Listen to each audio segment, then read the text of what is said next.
Lloyd Ante da electric quote and the modern David Kaxol che ner ke jan taga che korum jama ke jan kwa dame men ba ke re jam ke je kwi ngi je chang longa mela kona le nuwen kon de ner ke chut kwa ni chu kerso men kwen ko rwani ke ya ngi chang longa jog no wel jog de ne jan de kono kwena ko la chang en ngwandien re joka men cha gore rek pala kun gweni na me de kono kwen ke Joshua shoka janda widu ngwan bet der widu raw awo ke jandaro widu ngwan ya mu kwen kone ya larne ka bet jandaro widu raw cha lari ejen chu Joshua ka kujoki yen labanin karodun enwo sha kunyal mek ka biya jale deke ka chu go won lap ko nin sheku we kwa kudjuru tintere tinte ke yek kare loydun kunyal no kut Israel Kashuga Joshua joga kudan ni kunyal ajen bako palo ka ajen kara bakara idilingo palne neilo nya kwer nyal kan pin gwara mangwan chungrel goro ilen bom de tidial ko chine gang ine kamtik ka ine kam ye ka ine kam ta ka me ko ni rwani bunden kel tin ko jama luang ne bon ne ga luang ye gur mun gwa ko jine te ke chodi shu kwer ndit amen gwa shit ka tan ci kono to ko jene won ka chiyo ka ci kono linge raj mi loj kini je e Joshua ka lok ji Israel wo chicken bungut ka muram go kud juru reidien angun loj ki je ga jama raj mi chet kene me raj ka pi pala kun gwe ni ka Israel chiye mi nyun ka chiye malak ni je ba e meditin la tok ni ga jen gwa de nyam me chi ga chubra tora map shu mi chiye ne me to ka Moses shu ka lok ka shu ka tie chen wo bi ka charkan ka nyak la ngone chu ka jen diok be wala ngon be den dara wo bi ku go in radian be kan ga dil wo kut tin gwe ke ka jen gwa de lu George Musa na to ne shi ka ngur la kut Egypt ka kut waje kuyer bar guda jiga ka radian la ta ka radian kan kudu to shi ka la kut nung ka Egypt ka kuje mo ja chwa ka lim ka jen gwa de men wo yen mo yen kut gwe ni worom ka redun do bloy kun bi go gong ka pal kun gwe ni bi go den wo ka kut yere chale gong lo aje ke riet lo aje me chere ka to chen la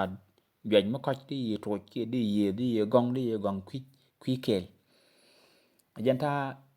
a chala ne ka to gibru chale nata me lot ne gong duor ka kiri duor ka baro de kwi kel ka kwi ka ta me cha gor chala de no ne kut min la kon won nyamde la koro agung nyamde la koro dana gung nyamde en kudomo ma pal kone dunu gwa na pal kone bo cha kud la kud na ra gung bo ke liang pal kon cha la kud la ra gung ke liang pal kon be jida gang kon baro gang na me cha la ra gung ben pin na me jen wajin kon ko kwer mera de cho wala ngon ba kel kan edit cho jende de kel ba ro kan ba jok ke Daniel cho ka bangon ba wal badak jen chiang bo gur ko mo ka Israel de guk men ja gor ka Isaiah cho jende de ba jok kan jirma cho baro ba den dar bi ngwan a chiang mu gur ke de jingal ka de kan tagalut nyam ko dien ka de kan pal mi cha jo ji na wi de riet pal ku nu gwe ni la chana de jen ka men la kut mi chana de gong ka ti ko kien ne me jen ji ko ne kuer men nyam cho welkel ba ban ngwan me chi to ka Solomon kuer ji Israel kelew gur daga men tin gul do charawjek pal nu ku gwe ni bo tin jel ka men ka kel loi ram gwan dueri ma la tok tin chiang o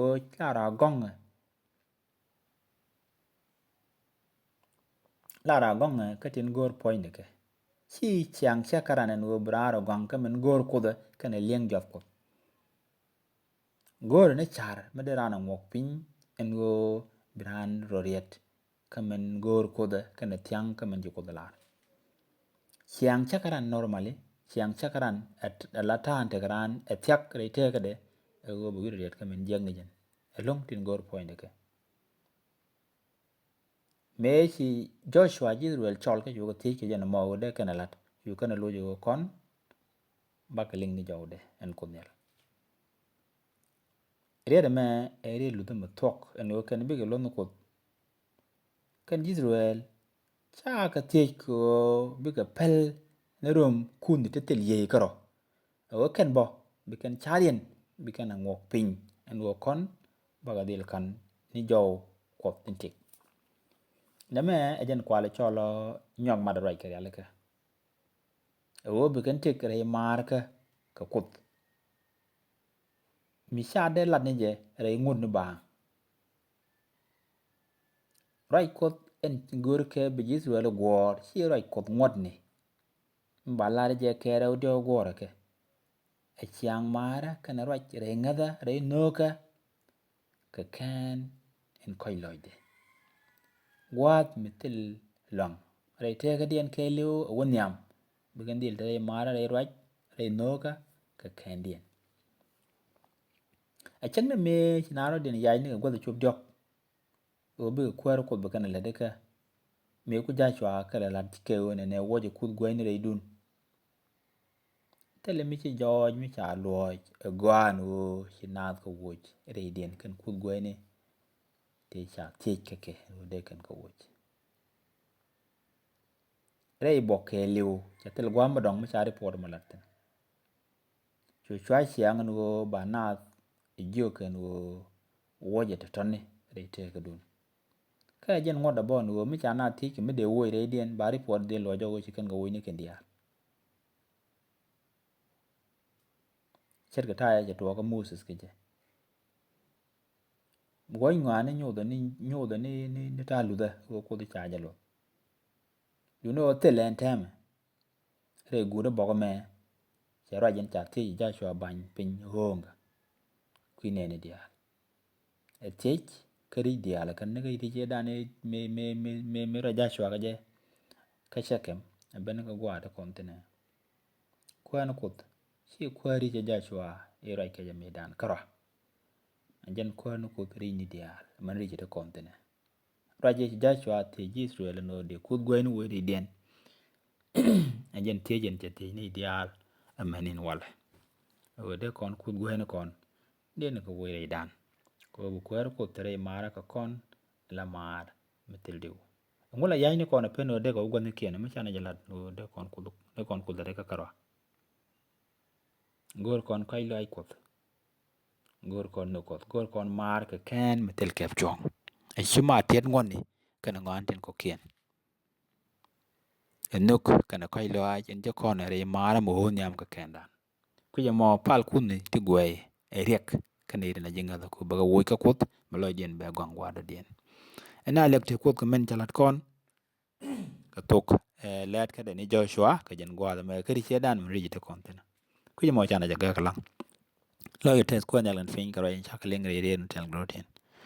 long ne ko chaka bu ngorom ne kut gwai ni ka re lo ni ko kuta bonne ne ka chiang ya ja kana ngok chara pin muk ko ba tre mara ka jin che ka kana kro